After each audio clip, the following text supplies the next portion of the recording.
Today we talk about the Four Seasons. But no, not those Four Seasons. Don't I wish?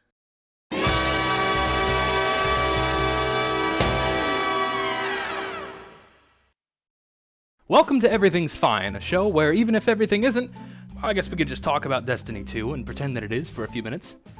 Okay, well, alright, look, alright, maybe now is not the best time to try and coin that phrase, but dang it, an obnoxious trend has to start somewhere. Or watch another episode of SNTR Presents. My name is Nate, and today I want to talk to you about Destiny 2's seasonal content and some of the problems that it's been having lately. I think it's safe to say at this point that Bungie has had some mixed results with this year's seasons. I mean, there was the Vex Offensive, and that was certainly something. Then there was the Sundial, and, people seemed to like that a little better. And then there were the Seraph Towers, and I guess they can't all be winners. Now, credit where credit is due. I actually do think that this season doesn't completely suck, dare I say. It's actually pretty enjoyable. Even if the replacement for this turned out to be this, the season so far has actually been pretty satisfying for me, and, I'm actually kind of excited to see what's still yet to come. But, and almost like clockwork at this point, we've already had another controversy on our hands within the first week of the season.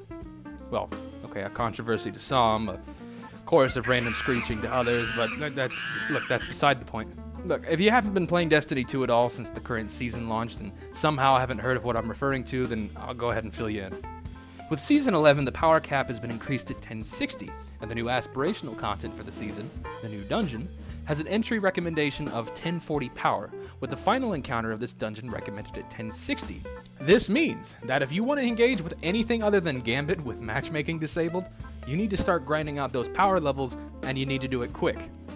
Because even though Bungie has totally committed themselves to removing FOMO, well, I guess old habits just die hard?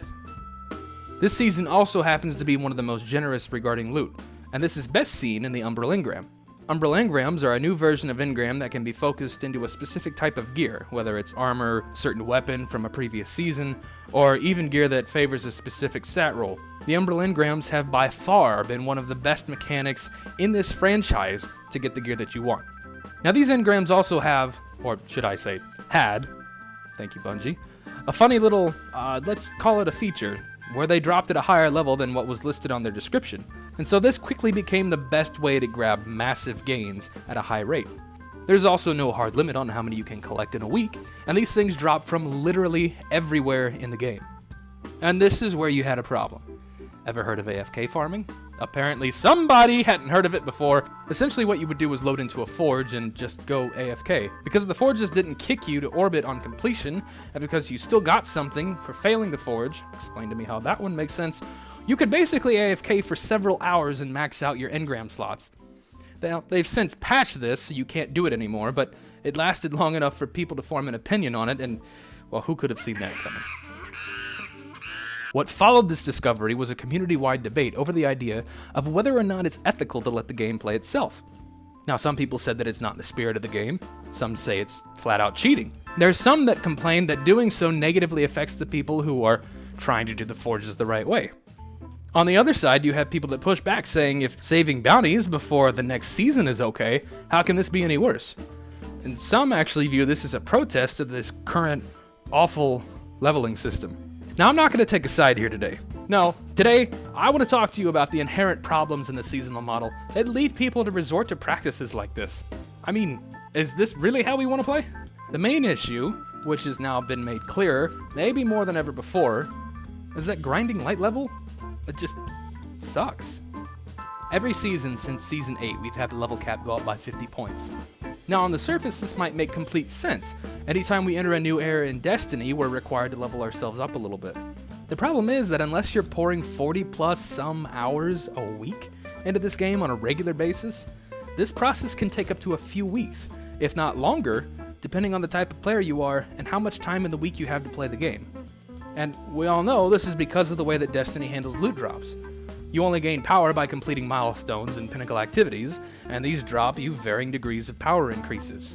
But you only get so many of these in a week, and not all of them are easy to complete if you're solo or a casual player.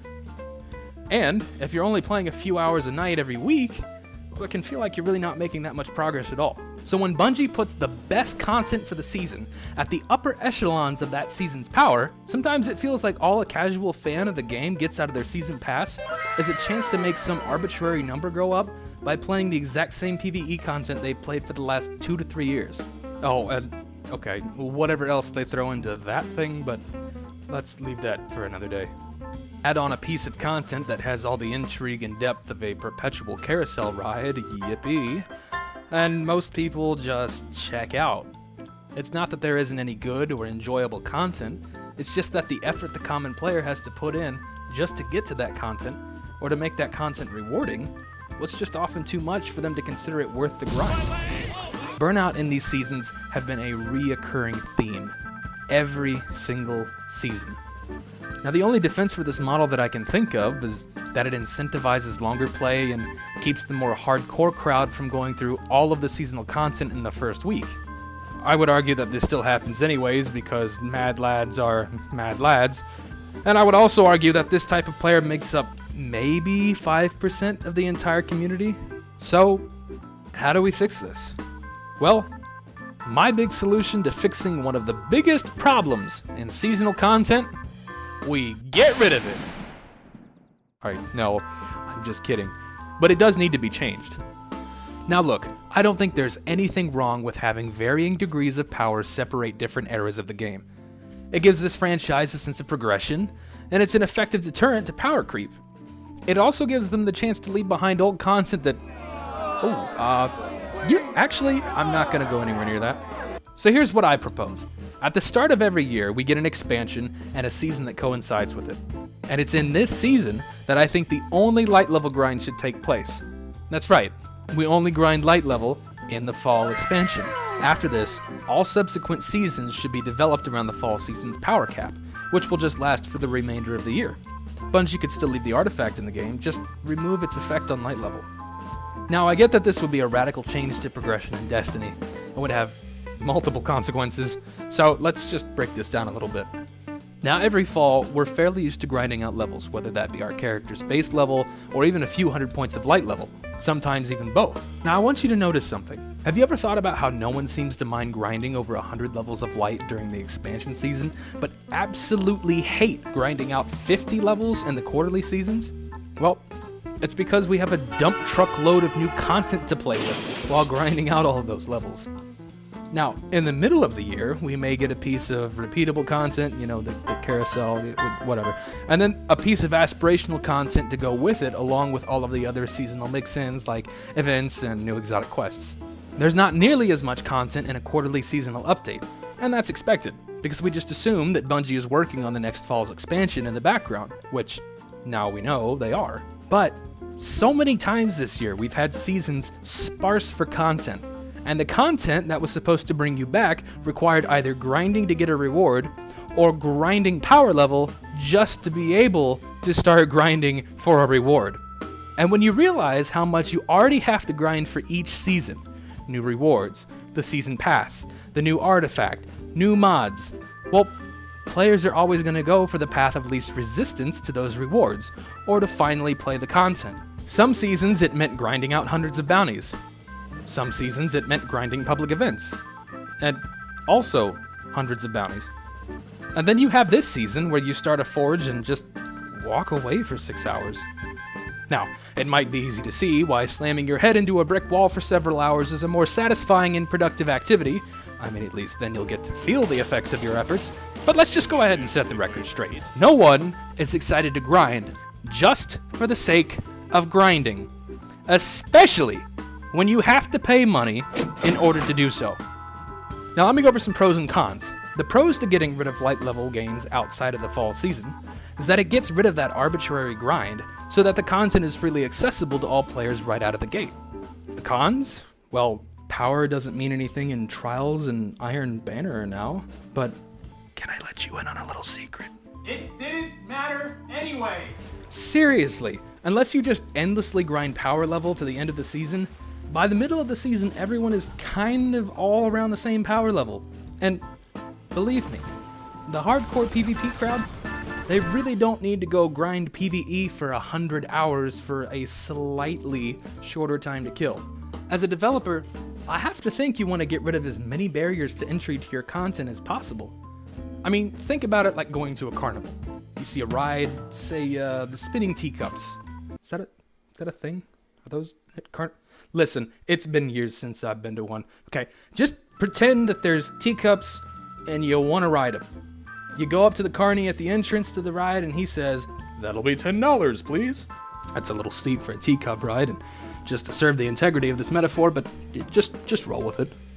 So you hand the man a crisp Hamilton, only for him to slap you in handcuffs and gleefully say, "In order to enjoy this ride, you'll need to complete 12 hours of hard labor in the coal mines."